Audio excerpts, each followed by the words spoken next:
Welcome to the Pan-Africanist Empowerment Podcast. Of course, a podcast about African unity promotion, solidarity, and cooperation among African nations and people. My name is Esther Salumu. I'm your host. On today's episode, we are going to talk about a very good topic, Christianity and Pan-Africanism. And as you can see, I'm not alone. I have with me a wonderful person that you are going to discover during this podcast. And trust me, you are going to like this. I will enlighten some lines that we are going to discuss about on today's podcast.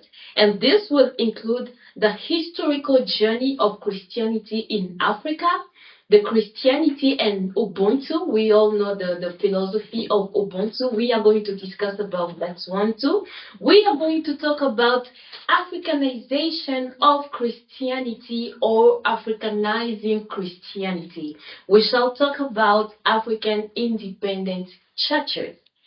I will not delay. I will not take so much time. I'll go ahead and let my guest to introduce himself so that you can discover what is behind this wonderful person. You have the floor. Thank you, Esther.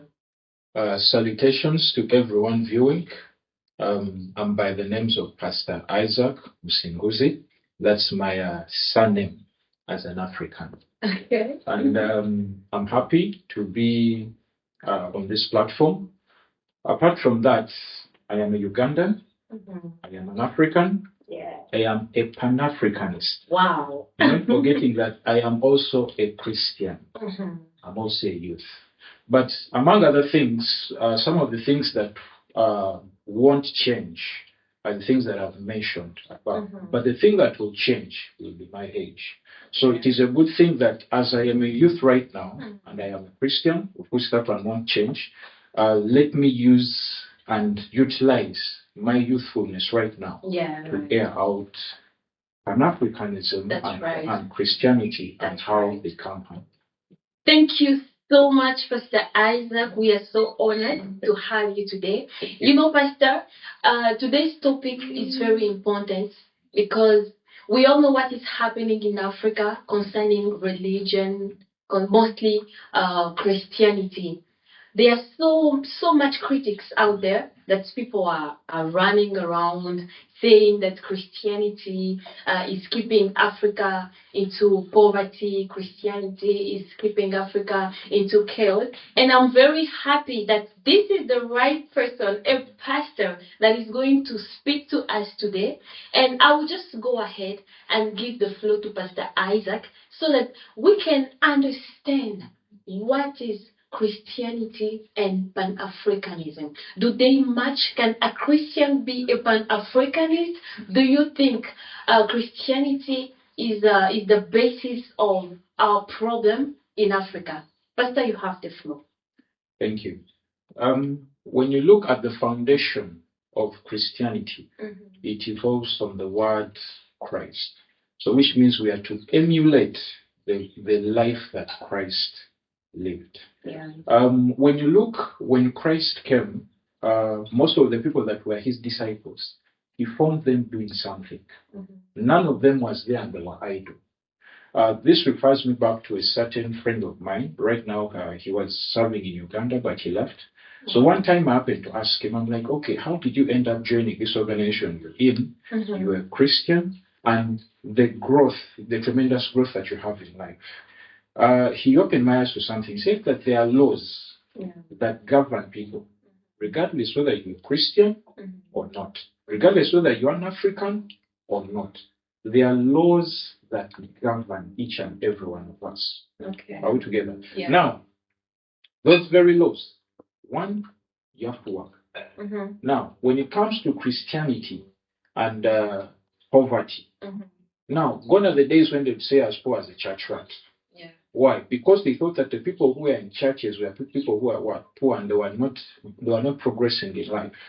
Now, through Christianity and people getting to know Christ, people also got to know many other things that helped them to grow.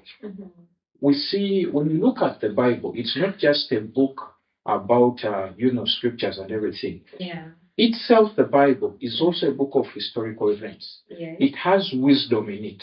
If only you care to learn. The very same scripture tells us that my people perish because of lack of knowledge. Lack of knowledge, lack of wisdom. Now, it is up to us to study. Now, when you look forward in the very same scripture, when we went through school, they told us that, the missionaries are the ones that, that brought Christianity in Africa. Yeah. Now, looking at the Bible is also another book that will, if you care to read and go deep enough, you'll find out things. Now, you'll find out there was an Ethiopian eunuch. Yeah. Now, this very person was in charge of the finances. And then this very Ethiopian eunuch was going to Jerusalem to worship. So, which means even before the missionaries that we know of came, Africans themselves, we had Christians that were actually there. Okay. Now, we are talking about someone who was in the times of Philip, which means this was already the time that Jesus Christ had done it. Okay. Already come. So, in other words, Christianity was already there with Africans, and Africans used to move to places to go and do what? To worship. Then another thing, when you look at the missionaries that came, they were not plain missionaries. No, when you look at them, they were Christians, yes? Yeah. But one, they were traders. So you find someone is a Christian and is a trader. You find someone is a Christian and an explorer. You're getting the point? Yeah. Now, when these people came, and these people are not governing themselves. No, they had countries where they were coming from. So when they would go back with the report of there's this country and we found this, this, and this. So the countries where they came from, like, okay, how do we utilize this? So that's when that's when colonization did what? Came in. And then we have this mindset that even right now I see it's actually still there, not just in young children, but even in adults. That when they see a white man, what are they seeing? They are seeing money. They are seeing wisdom. Now, they have the same brains they have are the same brains we are having. Yeah. The same way they are made is the same way we are made.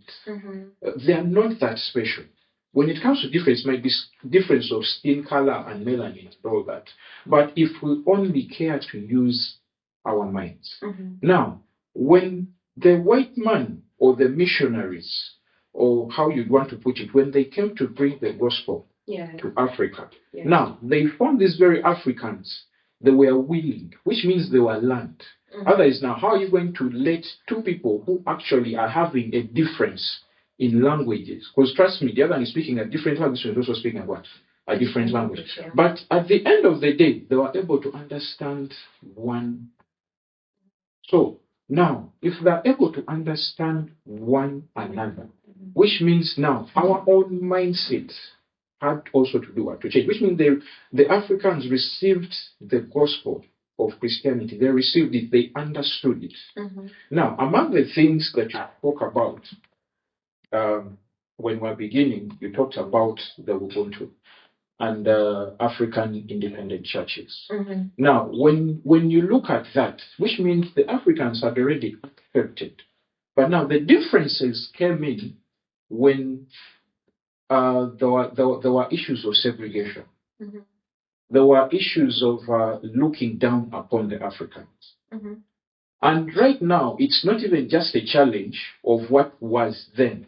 We're still having the same challenge right about now, in this day and age that we are still in. Right now, it might not even be about the white man and the African. Sometimes it's even about African on another fellow African. So you find that the genesis of us to come out of it is us changing our mindset. And how is Christianity going to help us, to bridge that gap? Yeah. One, people should endeavor to seek knowledge. People should endeavor to seek knowledge. When you come to a community whereby people are looking onto one person for answers, now, one person's truth may not be the whole entire truth, it may not be a fact.